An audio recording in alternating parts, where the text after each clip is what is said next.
right, folks, welcome back. Welcome back. This is video four, five, four? No, this is five. Yeah, this is video five of the church tried to kill a brother. So this is video. this is video four of the church tried to kill me.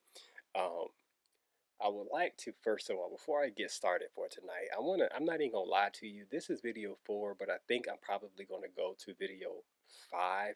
And the reason is because I've had some people who have reached out to me. Salute to you all. Thank you so much for watching these videos and giving me positive feedback and comments. But someone reached out to me and they asked me a question.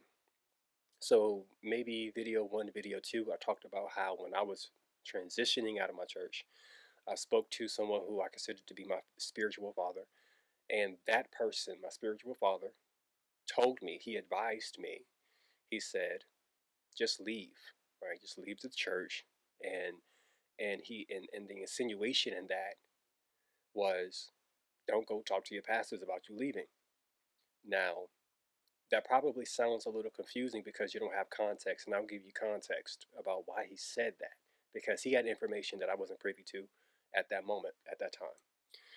But that's what he said. He was just like, just leave. And so a person reached out and they were like, it seems like by you not following your spiritual father's advice and just leaving, that you encountered or endured more pain that would have been unnecessary if you just would have followed his advice. So why did you not listen to him? So that's what this video tonight is going to be about. So I have a few ways that I want to address that. Number one, I'm putting on my cap, like the kind of mind that I had back then. Of course, I've grown, I have gained wisdom and insight and knowledge, but I'm putting my cap on how I thought back then. Even back then, I understood that there was a way to do everything. In most places, whether it's our jobs, if it's the courthouse, if it's the hospital, it doesn't matter. Wherever you go, there's protocol. There's ways, there's steps, there's procedures. There are expectations that people expect for you to follow, and it is a courtesy for you to follow those things. Even at your job, it's a courtesy to give them 2 weeks notice. Some people do, some people don't. But it's protocol, right? It's protocol to do that. Whenever you're transitioning out of a church, especially if you are a leader, it's protocol to go and you talk to your leadership about it. And this is just my opinion. This is no judgment on anyone else. This is me. This is how I think and how I thought back then. I think it's tacky to not communicate with the people you should be communicating with. I think it's tacky to not inform people and give them the information that they need to make a good decision. Understanding how people think, if you leave it to people to fill in the blank, they will always fill in the blank with the worst situation imaginable. That's how people are, right? So if you don't fill that void with contextual content, they will fill it with some mess. That's just how it is. So, because I understood it was protocol, I went back and I spoke to my leadership. That's the simple answer. It was just the right thing to do because there's a right way to do everything. And you don't want your name associated with doing the wrong thing. Now, here that goes into my second point. I cannot be responsible for what other people do. That's not my responsibility. My responsibility is for this guy here. I can only control what I do. If I would have walked out that church, I mean, I wasn't even there, but metaphorically, if I would have walked out that church and said nothing to nobody and went to the second church, what does that say about me? What does it say that when I was ordained, I wasn't ordained in private. I was ordained in front of the church. I was ordained in front of the congregation. Like they saw me being elevated. So what does that say about me and my character if after being ordained and being known as a pastor in this place, that I just simply leave? And it's like now he's somewhere else. That's that it just isn't right. And that's in my book, like my book of ethics. It's not right. But also remember, I didn't know behind the scenes like what was going on behind the scenes, so that I could have made a more informed decision about how I moved. Right? Like I didn't know. Like you know, you don't know what you don't know. I was trying to think of a saying. How does that saying go? When you know better, you do better. I think that's what it is. Yeah. When you know better, you do better. And I didn't know. So this is what I didn't know. And I'll just cut to the chase. What I didn't know was this. And I found this out 3 years after I left the church. That my spiritual father was telling people, the church that I was at, that I was about to leave, maybe a few years prior, he was literally telling people to leave. He was like, it's glitz and glam, and that's all it is. You need to get out of there. That's what he's telling people. I didn't know that. I had no clue that that was going on. No clue. I didn't know. Because one thing about church that I've learned is that as messy as it is, people they kind of keep secrets, right? I mean, it's I think I said this in another video that church and politics are like the same thing. It's like two sides of the same coin. It's all about perception. It's all about what you can make something look like. It doesn't really have to be it. Just make it look like it. It don't really have to be the thing. Just make it look like the thing and people will believe you. And because deceptive people understand this, even though they're doing dirt, they still have to play the game. You follow me? You see what I'm saying? They doing dirt, but they still gotta play the game of perception. They're not gonna let you know. And then here's the other thing, because you might be saying, well, why didn't he tell you to leave? It's because he knew me.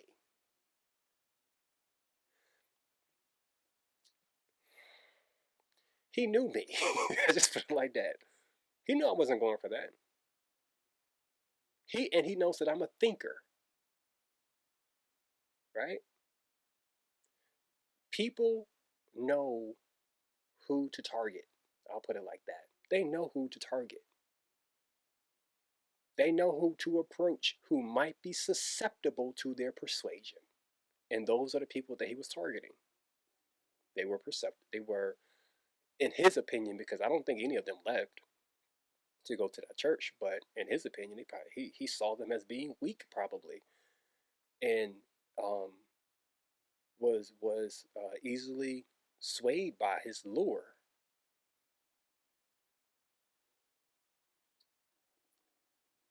Just speaking facts, not speaking down on anyone, but just speaking facts. That's my opinion. So he was telling people to go. Some kind of way, my pastor found out about it. This is the story that's being told to me.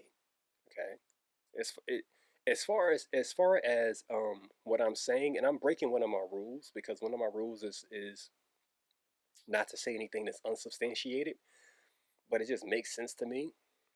So really, this is hearsay. I could be absolutely wrong about this, but it just makes sense, right? From what I understand, my pastor called them on a carpet and was like, "Stop telling people to leave my church." And there was a falling out, and for some time they didn't talk to each other. I didn't know that. So then, now this makes sense. While I'm at this table speaking to my spiritual father, and he says, "What church did God tell you to go to?" And we tell him, and he goes, "Good choice." Now you understand why he says, "Oh, you just don't go back and talk to your pastor about it."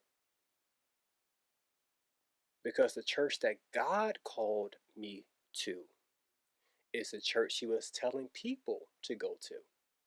Well, Charles, why would God call you to a church that he was telling people, don't you, that sounds weird to me. Yeah, it sounded weird to me too after I found out about it. But God has a way. Um, there's a scripture that says that it talks about the manifold wisdom of God, the multifaceted wisdom of God, the variegated. That word is that word multifaceted is variegated. And anything that's variegated, watch this, y'all. Something that is variegated is many colored and of many patterns. Now, for all you Bible scholars out there, tell me, what does that remind you of? Something that is made of many colors and many patterns. Does it not remind you of the cloak or the coat of Joseph? The coat made of many colors? See, the thing is that God knows how to get us to the place he wants us to be without us even knowing it. We only find out about it in hindsight. Theologians, scholars, whoever would tell you that the coat of Joseph, that was made of many colors and many patterns, is symbolic of the favor that God had on his life. I'm not in disagreement with that, but I want to add something to that. I think it also symbolized the wisdom of God on Joseph's life. And what is the wisdom of God? God has an outcome for you, and he knows what steps you need to take to get there. He orchestrates it all. The Bible says in Psalm 105, I believe it's 17 or 19, it says, until what he has said came to pass, the word of the Lord refined him. Who was him? Joseph. Until what? Until that dream that Joseph spoke, that revelation, that word that God had given to him, until that came to pass, the word of the Lord refined him. Why? Because God was refining his character and his wisdom. Because once Joseph got to the place that God needed him to be, he needed the wisdom and the character to carry it out. But also, God's wisdom got him there. You can't make this up. Like you can't go from being the youngest and most hated of your brethren to the point where they will almost took you out, brother. To one of your brothers saying, hey, let us not have his blood on our hands. Let's just throw him in his well. And ended up selling him. He goes to a foreign place, and think about this. Joseph don't speak Egyptian. This man had to learn another language. Think about how terrifying that was for him. Think about him screaming for his brother's mercy as they were taking him off and carting him off across the desert.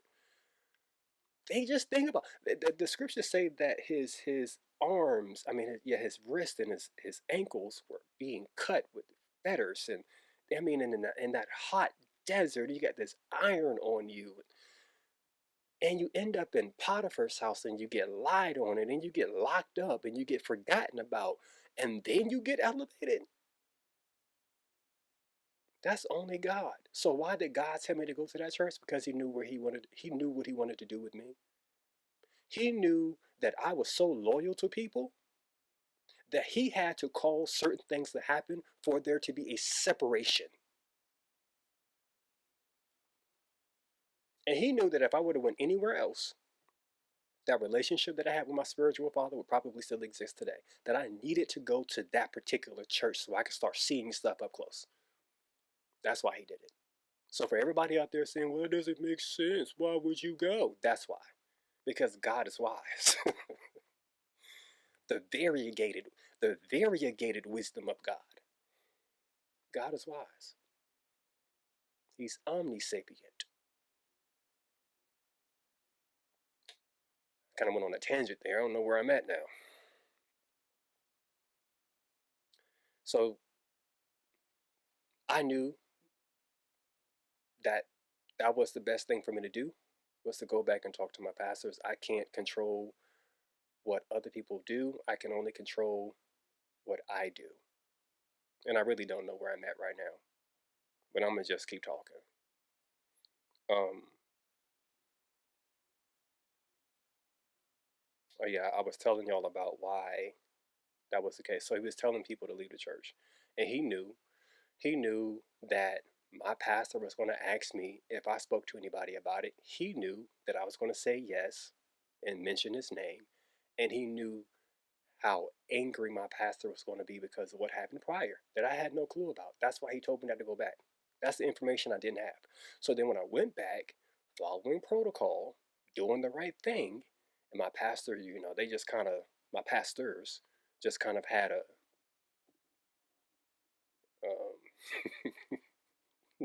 they didn't like it. I just see it like that. They didn't like it. Yeah, they really didn't like it. I didn't know. but that's the reason. Here's the other thing, y'all. I'll say this. Um, the reason that I went back also, that I'm happy that I did it, is because I get to look at myself in the mirror every morning and be okay with myself. My conscience is clean because I know I did the right thing. You can go to sleep at night and you can go, all of the stuff that was said about me, all of the things that happened to me, all of the Facebook posts, right? Not now, but back then, all of the people not wanting to shake your hand, like all of that stuff that happened. Um, I can lay in my bed at night and go, they're not mad at me because I actually did something. They're mad at me because of a lie. Now it'll be something completely different if I go, man, I did leave that church. I ain't say nothing to nobody. That's crazy. Like I could, that could have been my story too, and I would have to wear that, but I don't have to wear it. Let's go back to Joseph. Joseph, if and I'm speaking as if everybody knows who Joseph is, and because I don't have the time to exegete the text, I would encourage you to go and read Genesis. This is a story about Joseph, who was the son of Jacob. Um, so Joseph is working in Potiphar's house. Joseph was a handsome man. Potiphar's wife thought Joseph was bad, right? And she wanted him. She wanted her some Joseph.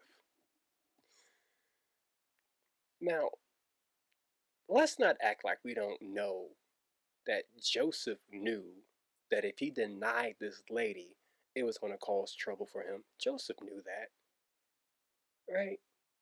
He knew, but he still didn't fall for the trap. He didn't sleep with her. He could have.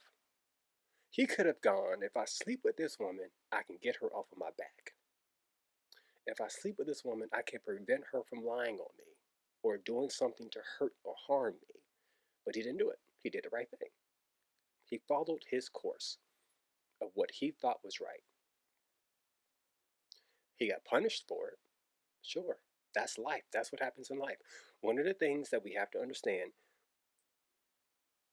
that in this Christian walk, it don't mean that everything is going to turn out well for you all the time. And in fact, there are moments where things aren't going to turn out well for you. But we have to rejoice in our suffering because there's going to be trials, there's going to be tribulations. But the fact of the matter is this, and this is the thing that I know, I hold this with all conviction, just like Joseph. He was thrown in that prison. He was forgotten about for, I believe it was 2 years. While Potiphar's wife probably thought she got away with it. Like, look at what I did to him. You see, don't nobody tell me no. Look at what I did to him. She probably was thinking that. The brothers were thinking, man, we got rid of that dude. We ain't got to worry about him no more. They thought they got away with it. But guess who? Guess who was still watching? Guess who was taking note? God. See, when you see a person going through something and you're sitting back and you're watching, and you might have a little judgment. Don't think that what they're going through is only for them. God is watching you too. God is watching how you deal with them. He's watching how you treat them. Oh, look at what they're going through. They must have did. Yeah, you better be careful with that, because God's taking note.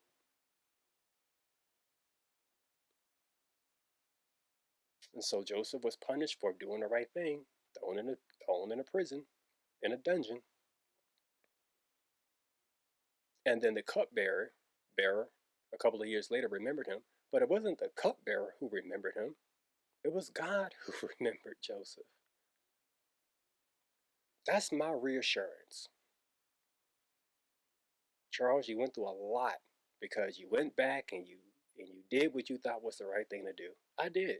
And I suffered for it. I suffered because of it. But I have Bible. I have scripture to tell me that they did what they did.